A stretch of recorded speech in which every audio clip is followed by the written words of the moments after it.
अगर आप अपनी जिंदगी में प्रॉब्लम्स और परिस्थितियों में उलझ गए, उनसे निकलने के सॉल्यूशन के बारे में कम, आप दूसरों से हेल्प मांगने के बारे में ज्यादा सोच रहे हैं, तो फिर ये वीडियो और ये कहानी आपके लिए है। तो चलिए इस कहानी को शुरू करते हैं। एक बार दो भाई कुएं में झांक रहे थे। बड़े भाई का पैर फिसल गया और वो कुएं में जाकर गिर गया। छोटे भाई ने मदद मांगने के लिए काफी दूर दूर तक जाकर देखा, लेकिन कोई भी आदमी, कोई भी इंसान नहीं दिखा जो उसकी मदद कर सके। उसे लगा कि अब मुझे ही कुछ करना होगा। तो उस छोटे भाई को एक पास में एक पेड़ दिखा और उस पेड़ के पास जाकर रस्सी जैसी जड़ों को देखा। आपने देखा होगा कुछ पेड़ पर कुछ रस्सी जैसी जड़ें होती हैं, जिनको हम अगर एक में मिला लें तो काफी मोटी रस्सी बन जाती है और उससे हम काफी मदद ले सकते हैं। तो उसको भी वही रस्सी दिखी और उसने वहां से एक रस्सी तोड़ी और वो आया दौड़कर कुएं के पास और भाई के लिए वो रस्सी कुएं में फेंकी और भाई को बोला कि भाई इस रस्सी को पकड़कर ऊपर आने की कोशिश करो। लेकिन जैसे ही उस रस्सी में दबाव पड़ा, उसमें खिंचाव आया, वो रस्सी टूट गई।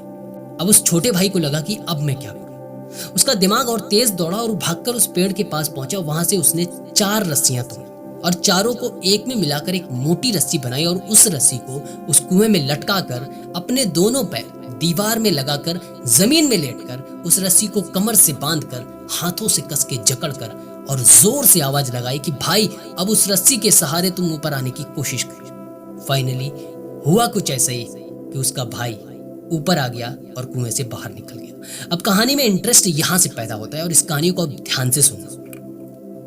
अब दोनों भाई अपने घर पे पहुंचते हैं, सारी कहानी अपने माँ बाप को बताते हैं कि ऐसा ऐसा मेरे साथ हुआ है। लेकिन उसके माँ बाप ये मानने के लिए तैयार नहीं होते हैं कि ये इतना छोटा सा और ये इतना बड़ा सा, ये कैसे उसको कुएं से निकाल सकता है। इसका वजन तो सह नहीं सकता, क्योंकि बड़े भाई का काफी वजन था, काफी लंबाई थी, लेकिन छोटा भाई काफी छोटा था और उसका वजन भी काफी कम था। लेकिन इस बात पर किसी ने भी बिलीव नहीं किया, किसी ने भी विश्वास नहीं किया। ये बात जब मोहल्ले वालों को पता चली तो उन्होंने भी इस बात पर विश्वास नहीं किया कि ये कैसे पॉसिबल है, ये छोटा भाई बड़े भाई को कैसे कुएं से निकाल सकता है। ये बात काफी बड़ी हो गई, लेकिन विश्वास करने के लिए कोई भी नहीं तैयार था। अब हुआ कुछ ऐसा कि सब लोग मंदिर की तरफ जा रहे थे दर्शन करने के लिए, लेकिन मंदिर के बाहर एक साधु बैठे थे। उसके घर वालों ने वो बात साधु से पूछी कि साधु महाराज ऐसे कैसे पॉसिबल है कि ये छोटा सा वो इतना बड़ा सा और ये उसे कुएं से निकाल लेगा। सारी कहानी साधु को बताई।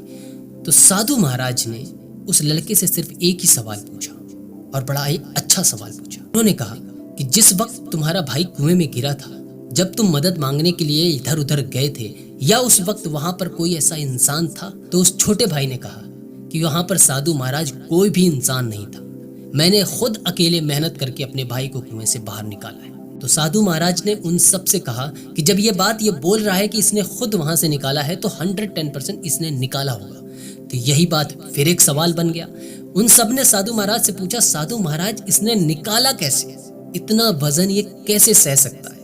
इसके भाई का इससे बहुत ज्यादा वजन है और ये कुएं से कैसे निकाल सकता है? तो साधु महाराज ने बड़ी अच्छी बात कही और उन्होंने एक बढ़िया जवाब दिया। उन्होंने फिर छोटे भाई से एक सवाल पूछा और छोटे भाई से कहा कि जिस वक्त तुम मदद के लिए गए, तुम्हें कोई इंसान दिखा? बोला कोई इंसान नहीं था, मैंने अकेले निकाला है। साधु महाराज ने कहा कि वो अकेला था, इसीलिए वो उस भाई को कुएं से निकाल पाया। अगर वहां पे कोई इंसान होता तो शायद वो नहीं निकाल पाता, इसको नहीं निकालने देते, क्योंकि उसके दिमाग में सिर्फ एक ही चीज चल रही थी कि कैसे भी करके उसे अपने भाई को कुएं से बाहर निकालना है। यही बात उसके दिमाग में ग्रिल कर रही थी, यही बात उसके दिमाग में बार बार दौड़ रही थी। और ये बात जब दौड़ रही थी, उससे उसकी हिम्मत बढ़ती चली जा रही थी, क्योंकि उसके पास कोई ऑप्शन नहीं था, निकालना उसे खुद था।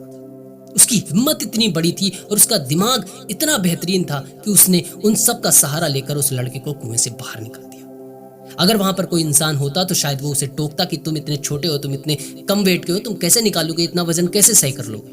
तुम नहीं निकाल सकते, रुको मैं कुछ जुगाड़ करता हूं। लेकिन वहां पर कोई इंसान नहीं था, इसलिए इसने अपनी पूरी ताकत झोंक दी, अपनी पूरी हिम्मत और अपने दिमाग की शक्ति को लगाकर अपने भाई को बाहर निकाल लिया। और ये सत्य बोल रहा है। ये बात सबने मान ली और ये बात सबको सत्य लगी कि एक इंसान की हिम्मत अगर है तो वो कुछ भी कर सकता है। अब इस कहानी से मैं आपको एक चीज और समझाने की कोशिश करता हूँ कि हमारी जिंदगी में जब परिस्थितियां, जब प्रॉब्लम्स ऐसी आती हैं तो हम क्या करते हैं, उसके सॉल्यूशन के बारे में कम सोचते हैं। हम दूसरे से मदद या हेल्प की ऐसी सोचते हैं कि कोई हमारी हेल्प करे या कि कोई हमें बताए कि हम कैसे निकलें यहाँ से, इन प्रॉब्लम्स से कैसे बाहर निकलें या इन प्रॉब्लम्स को हम कैसे फेस करें। ये हमारे लिए बहुत बड़ा टास्क बन जाता है। टास्क इसलिए बन जाता है कि हम हमेशा मदद के बारे में सोचते हैं, हम उसके सॉल्यूशन के बारे में नहीं सोचते। उस वक्त खुद को सिर्फ एक ही बात सोचनी चाहिए कि ये तुम्हारी प्रॉब्लम है और इसे सॉल्व तुम्हें खुद करना है। कोई दूसरे के सहारे मत बैठो।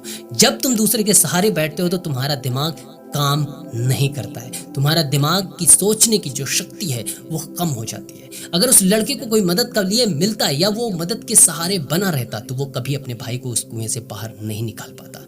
उसने उस मदद के बारे में सोचा ही नहीं। उसको लगा कि मुझे कोई मदद नहीं मिल सकती तो अब मुझे ही कुछ करना होगा, और उसने अपनी हिम्मत और अपने दिमागी शक्ति की बल पर अपने भाई को उस कुएं से बाहर निकाल लिया। जबकि उसके भाई का वेट उससे कहीं ज्यादा था, उससे कहीं ज्यादा उसकी हाइट थी, लेकिन उसने निकाल लिया। और वो बात साधु महाराज ने भी प्रूफ कर दी। मेरा कहने का ये मतलब है कि जिंदगी में प्रॉब्लम्स आपके आएंगे ही, और उन प्रॉब्लम्स को जब तक आप खुद 100% देकर नहीं फेस करोगे तब तक आप उन प्रॉब्लम से छुटकारा नहीं पा सकते हो। अगर एक प्रॉब्लम से बाहर निकल भी जाते हो तो आगे आपके लिए कई सारी प्रॉब्लम्स और बढ़ जाएंगी और बड़े टास्क वो तैयार हो जाएंगे। इसलिए जब किसी सपने के लिए आप कोशिश करते हैं तब उस वक्त आप 100% लगाने की, पूरी ताकत झोंकने की कोशिश करते हैं। उसी तरीके से कोई भी प्रॉब्लम है उसमें भी आप 100% अपना दिमाग यूज करने की कोशिश कीजिए। डेफिनेटली आप उस प्रॉब्लम से बाहर निकल जाएंगे, आपको कोई नहीं रोक सकता है। बने रहिए आप हमारे वीडियोस के साथ। मिलते हैं अगले वीडियो में अगली कहानी के साथ। तब तक के लिए जय हिंद।